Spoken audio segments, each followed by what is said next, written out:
Assalamualaikum warahmatullahi wabarakatuh. Rio Hotspot Lover, selamat datang kembali di Rio Hotspot Channel. Oke, ini kita mulai dari hal yang lagi rame nih, yakni soal rame-rame nih para kelompok supporter menyerukan pencabutan larangan supporter away. Ini kemarin banyak yang nanya, minta kami pendapatnya gimana ya. Ini juga udah pernah kami bahas ya. PSSI memang masih melarang supporter untuk away. Alasannya sih masih sama, mencegah hal-hal yang tak diinginkan. Itu katanya ya. Ya meskipun banyak pihak yang bilang ini tuh cuma akal-akalan agar denda Komdis tetap lancar. Sebab kalau supporter dilarang away, kan kalau ada supporter away lumayan kan Komdis dapat pemasukan. Itu kan kenyataannya kan. Buat kami, soal pencabutan larangan supporter away ini tuh ada plus minusnya loh ya. Nilai plusnya, ya tentu saja klub akan ada pemasukan yang lebih. Sebab dengan adanya supporter away, otomatis tiket yang terjual pun akan semakin banyak. Karena kita tahu lah musim lalu dengan adanya larangan supporter away ini, para klub ini krisis loh, pemasukannya sangat-sangat kurang, tapi denda mah tetap jalan terus. Jadi istilahnya, kalaupun nanti ya supporter ini dibolehkan away, ya denda mah nggak masalah, denda aja. Tapi kan yang penting pemasukan lebih gede kan, minimal para klub ini bisa lebih banyak mengambil atau menjual tiket setiap pertandingan karena adanya supporter yang away. Kalau toh nantinya soal ribut-ribut ataupun kerusuhan di stadion, ya ini mah nggak usah dibilangin lagi karena memang udah wajar lah. Itu udah kebiasaan SDM supporter kita. Jangankan nggak dilarang, jangankan dilarang, setiap pertandingan pun pasti ada ributnya karena kan memang seperti itu tabiat atau sifat dari SDM supporter kita. Benar nggak? Nilai minusnya larangan supporter away dicabut ini, gini loh, FIFA ini kan lagi sensi sama Indonesia nih. Martin Paes aja itu nggak disetujui juga prosesnya. Apalagi kalau nantinya ada kerusuhan supporter, bisa-bisa Indonesia langsung di match. Ya balik lagi sih kalau pendapat kami soal supporter away ini ya. Adakan pertemuan antara para ketua kelompok supporter dengan pihak PSSI. Cari jalan keluarnya, bikin aturan hitam di atas putih atau perjanjian ya yang tertulis. Jika nantinya ada supporter yang ketahuan ribut, nah supporter itu disanksi atau dihukum. Bisa larangan ke stadion selama 1 tahun atau seumur hidup.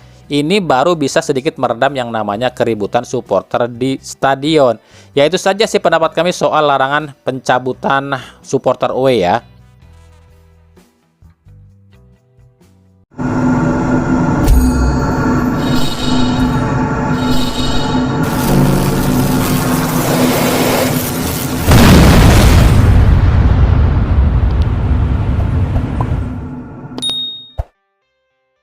Oke lanjut ya, Ketum PSSI memang menegaskan jika aturan memakai seluruh pemain timnas yang ada di klub saat ini itu pun berlaku di Piala Presiden ini ya. Jadi tiap klub yang ikut di Piala Presiden ini wajib memainkan pemain yang disebut pemain timnas atau memang mereka ini masih terikat dengan timnas. Nah sekarang kita intip aja sih, di seluruh peserta Piala Presiden ini ada siapa aja sih pemain yang masih disebut terkait atau tersangkut dengan timnas. Di Persib ada Maklok, Rahmat Irianto, Edo Febriansah, Beckham Putra, Ferdiansah, Robi Darwis, dan Kakang Rudianto.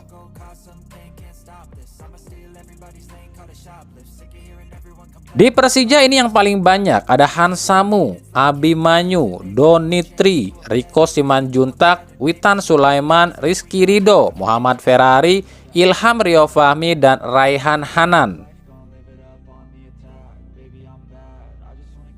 Di Bali United cuma satu loh, yakni Kadek Arel, nggak ada lain, cuma satu aja.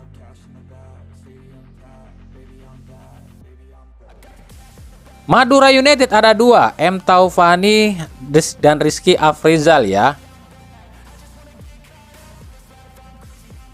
Di Persis Solo ada Muhammad Riyandi, Marcel Januar, Zanadin Faris, Irfan Jauhari, Ramadan Sananta, dan Arkan Kaka.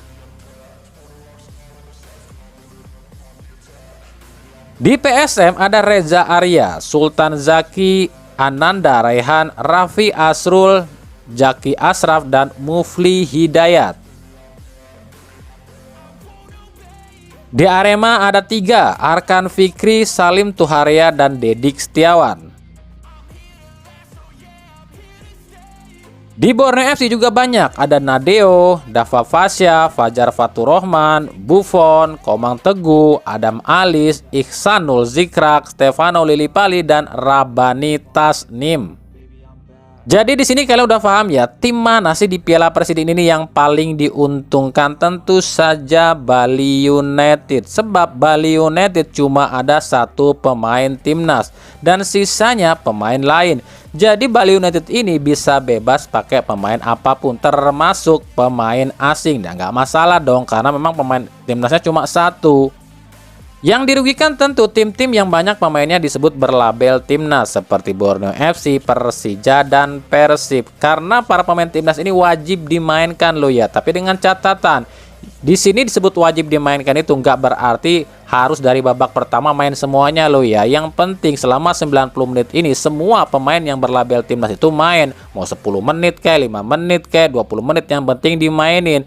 Kenapa PSSI menerapkan aturan seperti ini? Karena ya ini PSSI nggak mau terulang kejadian-kejadian musim lalu di mana klub itu susah banget ngelepas pemain ke timnas. Seperti yang terjadi pada Persija di musim lalu ya. Thomas Tuchel ini benar-benar istilahnya antipati lah soal pemain yang dipanggil ke timnas. Makanya di Piala Presiden ini kenapa hadiahnya digedein menjadi 5 miliar tapi dengan aturan-aturan yang ketat, karena seperti itu. Timnas Indonesia sendiri kan nggak ada TC nih karena untuk mengurangi biaya katanya. Nah, dengan konsekuensi seperti itu akhirnya PSSI menerapkan di Liga maupun di Piala Presiden seluruh pemain yang berlabel timnas ini wajib dimainkan selama 90 menit itu ya. Yang nggak mesti dari babak pertama, dari babak kedua ataupun pertengahan babak kedua nggak apa-apa, yang penting dimainkan.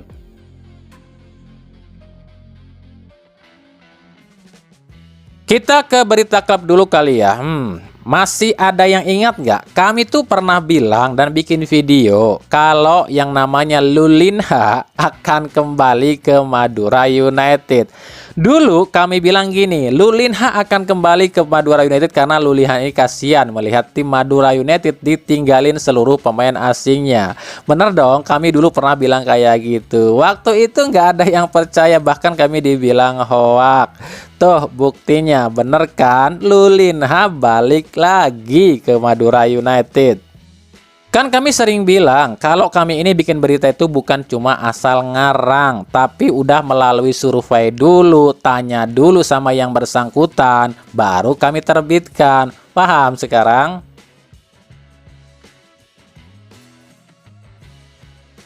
Dari Bali United, setelah resmi berpisah dengan Spaso, Bali United langsung mengumumkan Everton Nascimento, ex-striker PSM Makassar. Jelas ini menimbulkan tanda tanya, apakah Bali United emang lagi krisis ekonomi sehingga buat ngerekrut pemain baru aja harus lepas pemain lama dulu?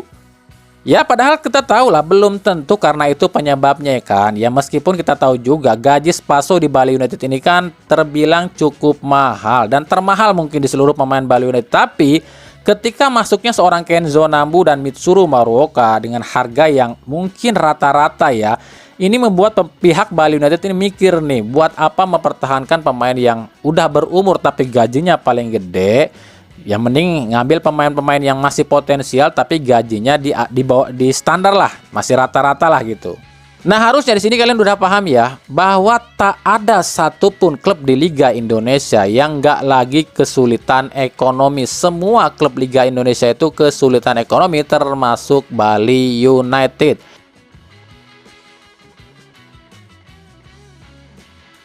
Dari Barito Putra, ini pun sama, kami pernah bilang jika mantan bomber Persik Kediri dan Bayangkara FC asal Spanyol Josep Ejejari akan kembali ke Liga 1. Nah, kabar terbaru Barito Putra kabarnya nih udah sepakat nih akan mendatangkan bomber asal Spanyol ini. Ejejari memang udah habis kontraknya ya di klub Kamboja Visaka FC. Nah, ini menarik nih sebab Barito ini baru ngelepas Gustavo Tokanti nih ke PSS Sleman, tapi mendatangkan seorang goal getter alias target man. Akan seperti apa nih pergerakan Barito Putra di Liga 1 musim depan? Menarik banget ya.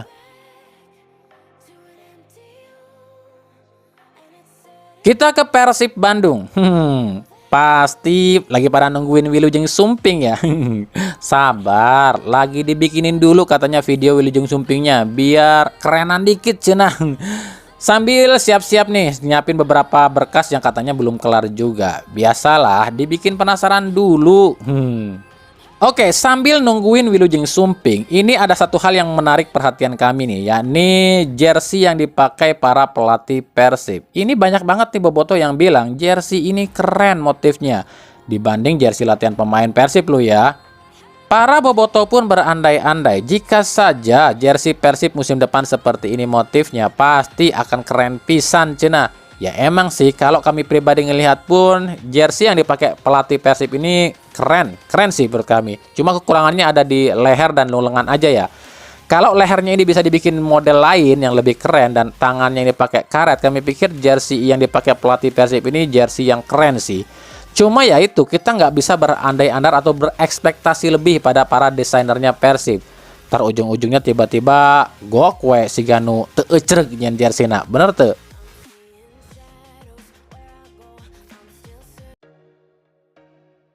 Dari Semen Padang saat ini sudah merekrut 7 pemain asing. Semuanya dikontrak dengan kontrak yang baru loh ya.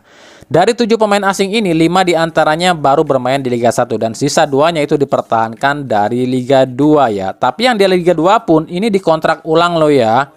Jadi jika ditotal dari 7 pemain asing ini aja, Semen Padang udah keluar duit sekitar 23 miliar. Artinya tersisa 27 miliar lagi dari batasan dana yang diterapkan PSSI untuk belanja pemain dan gaji pemain, yakni 50 miliar.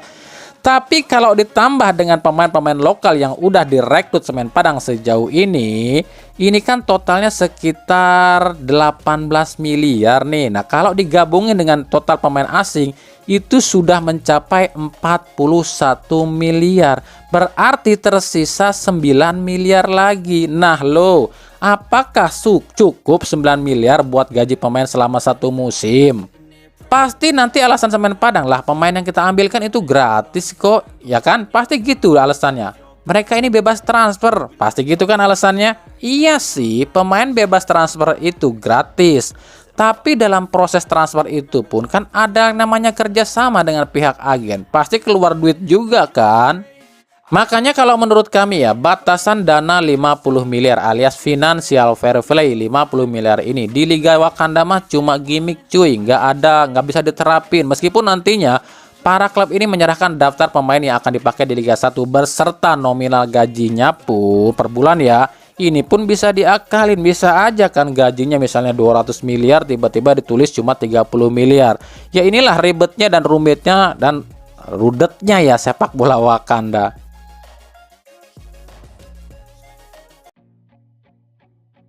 Kita ke timnas Indonesia dulu kali ya. Kami pun nggak tahu nih, ini PSSI udah tahu apa belum nih soal ini nih. Sebenarnya PSSI punya senjata loh buat mengajukan gugatan balik ke pihak FIFA soal Martin Paes. Karena senjata ini bisa aja loh dipergunakan PSSI. Tapi kan kami nggak tahu nih, apakah PSSI udah tahu ini apa enggak nih. Harusnya sih tahu dengan banyaknya orang-orang di PSSI dan juga Erick Thohir dengan gerbongnya atau mungkin dengan orang-orang khususnya yang buat ngurusin diaspora harusnya udah tahu hal ini. Apa sih itu? Ada seorang pemain bernama Ferdi Kadıoğlu. Apa hubungannya Paes dengan Ferdi? Jadi si Ferdi Kadıoğlu ini adalah keturunan Turki. Dia ini rekan satu tim Martin Paes di timnas U21 Belanda. Tapi si Ferdi Kadıoğlu ini sekarang udah main membela timnas Turki. Lah kenapa Martin Paes nggak bisa? Kan sama-sama angkatannya itu U21. Berarti memang benar dong kalau ini tuh ada kelicikan dari pihak KNVB alias Federasinya Belanda. Lagian nih ya KNVB ini aneh loh. Ambil pemain dari Indonesia ngotot banget, tapi giliran dikasih nggak ditampilin. Contoh tuh Ian Maatsen, bela-belain tolak Indonesia dan tolak liburan demi main di Euro, tapi nggak dimainin sama sekali sama Ronald Koeman di Euro. Makanya kita akan lihat apakah PSSI mau menggunakan senjata ini buat menggugat ke FIFA dan bisa mendapatkan Martin Paes. Tapi gini loh ya, ini entah apa ya, kami pun masih berpikir seandainya Martin Paes ini jadi membela timnas Indonesia, apakah nasib Martin Paes ini akan sama dengan pemain-pemain diaspora lain, yakni kehilangan klubnya? Cyrus Margono aja sekarang nganggur ya, udah nggak punya klub. Ragnar, Tom Haye ini pun masih pada nganggur. Makanya Erick Thohir ini benar-benar minta pada Sintayong agar Indonesia ini bisa berbicara banyak atau berprestasi lah di dunia. Minimal rankingnya ini 100 dunia, agar para pemain Indonesia ini nggak dianggap remeh oleh tim-tim luar. Nah, bicara soal Sintayong, masyarakat Korea Selatan ini ada yang aneh menurut kami. Timnas Korea Selatan itu kan main juga di round 3. Tapi kenapa masyarakat Korea Selatan justru lebih mendukung timnas Indonesia?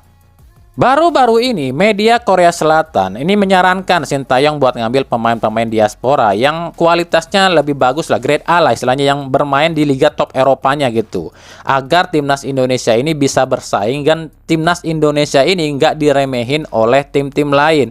Salah satunya ada nama Daan Ruts. Daan Ruts ini adalah salah seorang striker FC20 ya, berusia 22 tahun, bertinggi tubuh 179 cm. Statistiknya cukup lumayan ya musim lalu. Dia ini tampil 33 kali dengan cetak 7 gol serta 10 assist, tapi dia itu diposisikan sebagai winger ya. Daan Ruts ini memiliki darah keturunan Indonesia dari sang kakek yang asal Palembang. Cuma gini loh ya, yang lucu itu kenapa ya? Kenapa orang Korea ingin banget timnas Indonesia ini maju dan berprestasi cuma gara-gara ada Sintayong dan juga asisten-asistennya loh. Tapi mereka benar-benar ingin timnas Indonesia ini lebih bagus, minimal mungkin bersaing lah dengan Korea. Tapi kenapa ya orang Indonesianya sendiri justru ingin timnasnya hancur? Kan benar-benar lucu orang Wakanda.